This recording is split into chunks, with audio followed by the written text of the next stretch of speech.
It is our right to harvest our own food. Everyone can do it, regardless of age, gender, income, or physical ability. No, it's not always easy, nor should it be. For many of us, our hunting passion was instilled in us at an early age from family and friends. For others, becoming a hunter happens all on their own.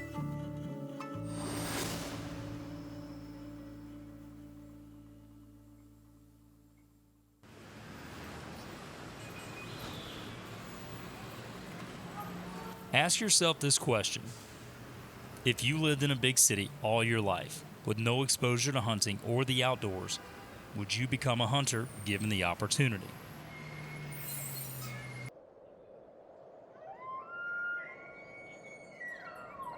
It's a tough question to answer because my guess would be that most people that hunt were exposed or influenced by it throughout their lives, regardless of their rural or urban lifestyle. I'm guilty of assuming that if one is a non-hunter living in a highly urbanized area, there would be no interest in becoming a hunter. Or possibly even an anti-hunter.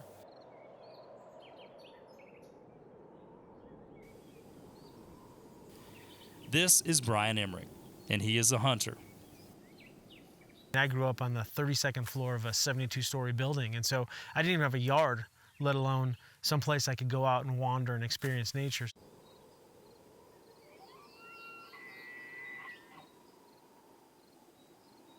Bryan is now married with 3 kids living in the Chicago suburbs and works as a full-time executive. He was well into his 30s when he made what would turn out to be a life-changing decision. I'm ready for today. A lot of animals. Pretty good chance. I'm excited for you.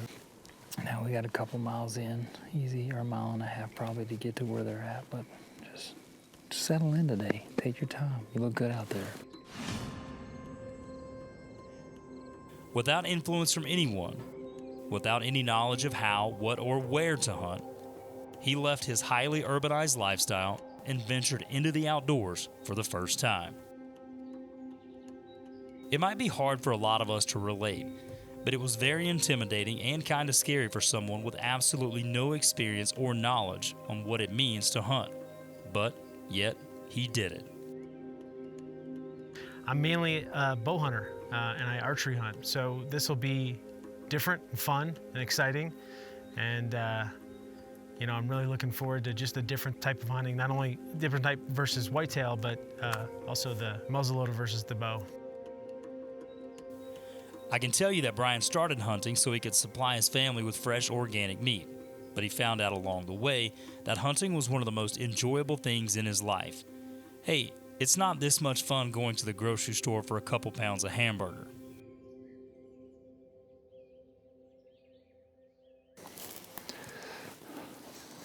Are you stretching? Ready to go.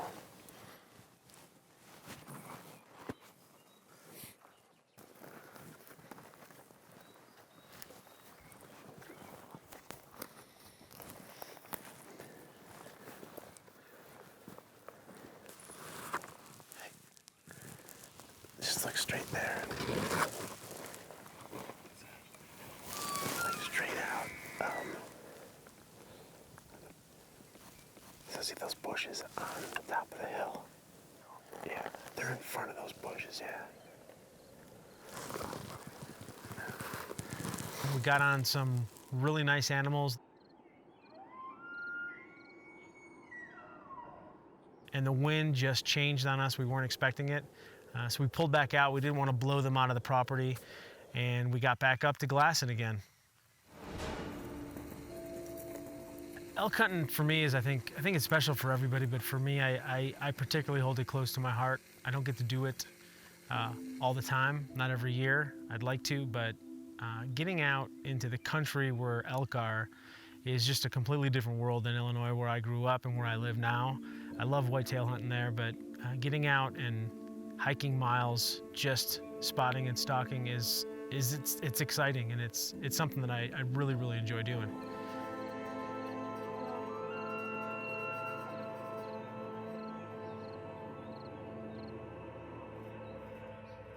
We came back to the spot where we glassed this morning, and we just found a bull. So he's probably 150, 200 yards from. There's a big dead tree, and that's our landmark, and he's probably another 100, 150 yards from that. So we're gonna sneak in, get you in position, and find one, and take your first elk home tonight. Don't jinx me. But I plan on it. I like that hat. You look good. Nice hat. I'm gonna keep that once again.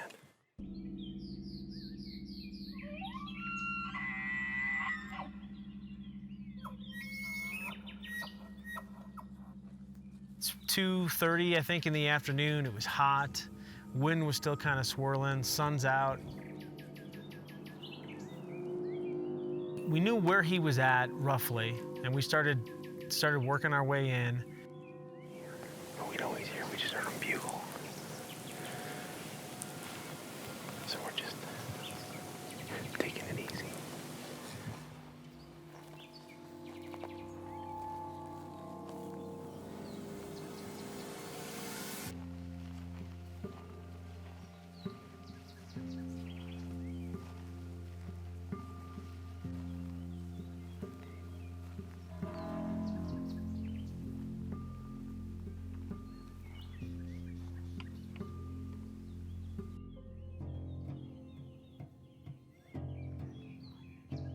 That's 400 yards.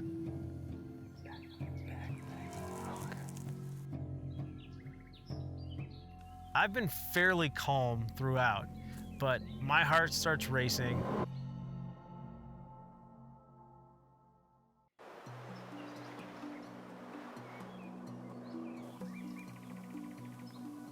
So, after hunting all morning, we finally spot a bull at 2:30 in the afternoon. This would be Bryan's first bull elk, if everything goes right. Just remember, if we get in a situation where you're gonna take the shot, resist the urge to jump on the trigger. Take your time. Pull it on the exhale. Like, just relax. Saw him about 400 yards away. He had a couple of cows with him, calf. He was bedded down.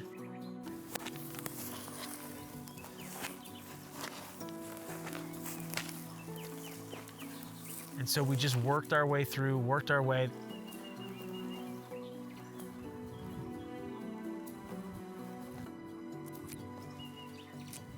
The closest we can get to, though, was about 250 yards. So we set up.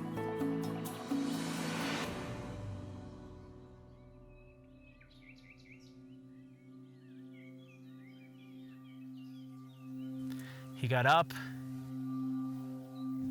Okay, hold up. Make sure he's clear of that cow.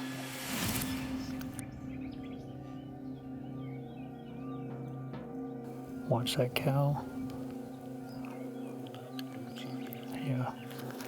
Yeah, don't shoot. He'll pass right through.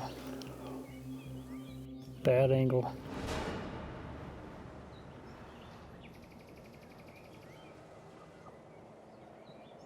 It's moments like this that make time seem like it's standing still.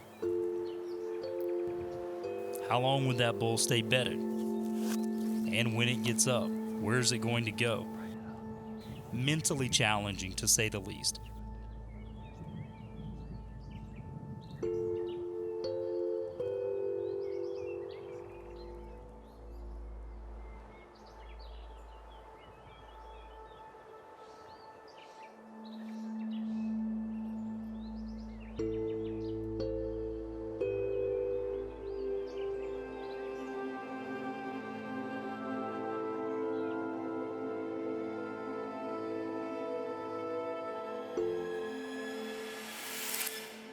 We had to wait another probably 20, 25, 30 minutes.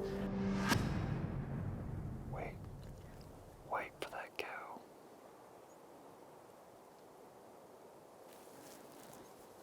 So we're just gonna make sure that cow's clear.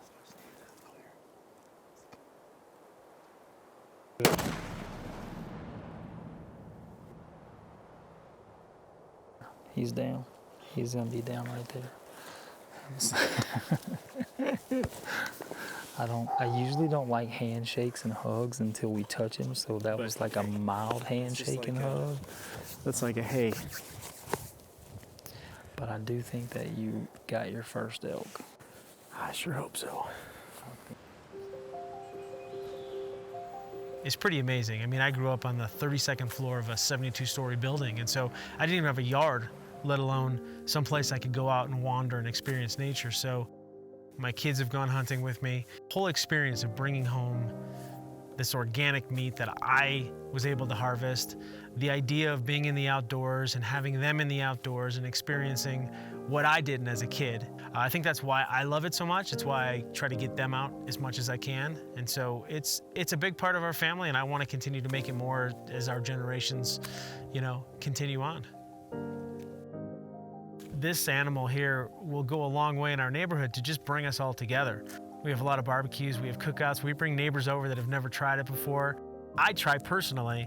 I think it annoys my wife sometimes, but I like to let people experience what I do and why I do, so they get the stories and they actually get to taste what I've been able to harvest and bring home. My family, extended family, will get some. My neighbors will get some, and that's, I think, the neatest part of it is, when I'm whitetail hunting back at home, I have the ability to bring venison home, but I can also donate a bunch as well. And so I think feeding other people, whether it's at your dinner table or at somebody else's table, I think is really important. And it's a big part of what we do, and it should be a part of what we do always.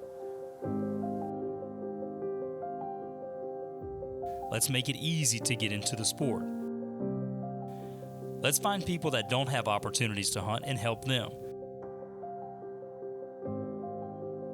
Bryan did it the hard way, and for that, I say kudos to him.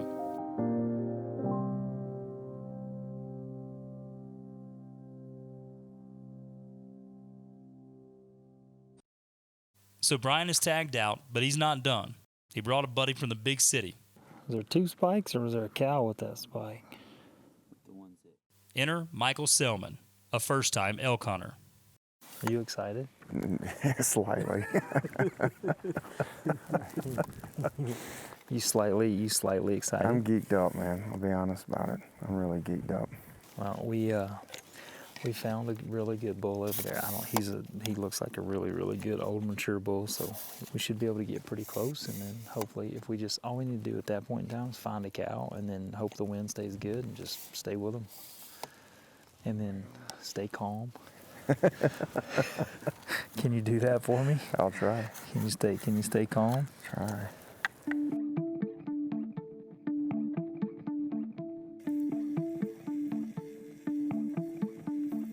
Now, I'm going to be straight with you here. I thought this hunt was going to be over early this morning. We had perfect wind and we had elk spotted at a great location for a stalk. But you would also think that I should know better by now.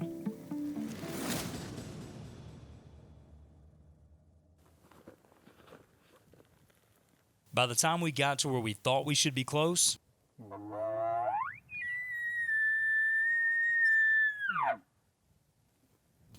nothing. Nada.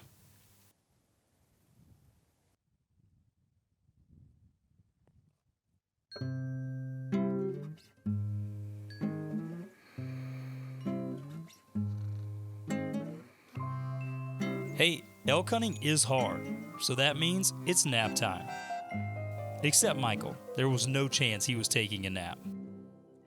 Well, we stopped for a little bit. Got a little nap. Got a minute. Did you take a nap? You don't look like you take a nap. I'm too excited. Your adrenaline's still firing too. Me and Bryan took a little nap. Looks like we woke up just in time.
Well, there's your first elk encounter.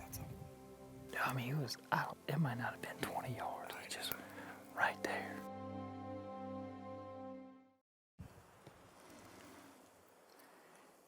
Okay, do you see that? You see that green bush? Look to the right of it, 30 yards, a little gap, brown bush. He's a 7-5. The wind's in our favor, 100%.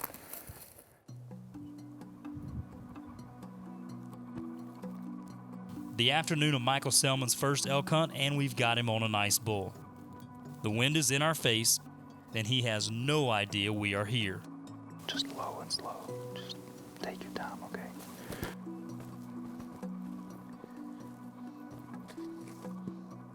There is, however, a cow that knows we're here.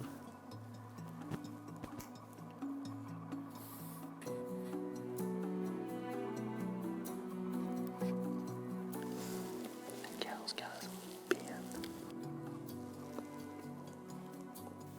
The trick here is going to be to get that bull to turn broadside before the cow bolts.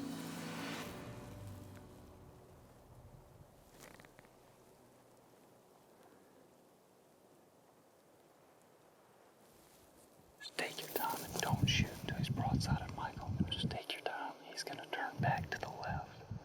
Take your time. I got a cow on me right now.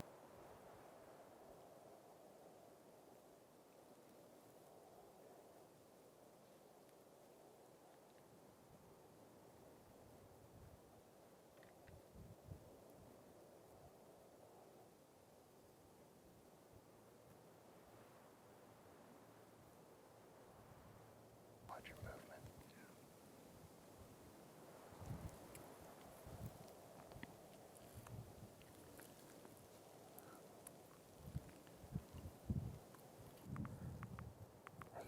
He's 140.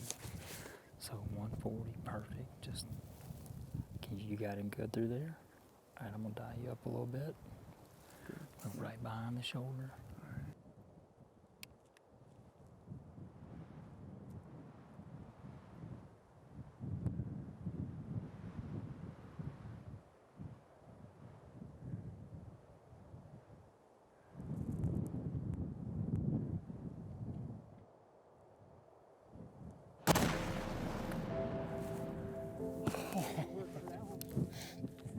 Golly, thanks, guys.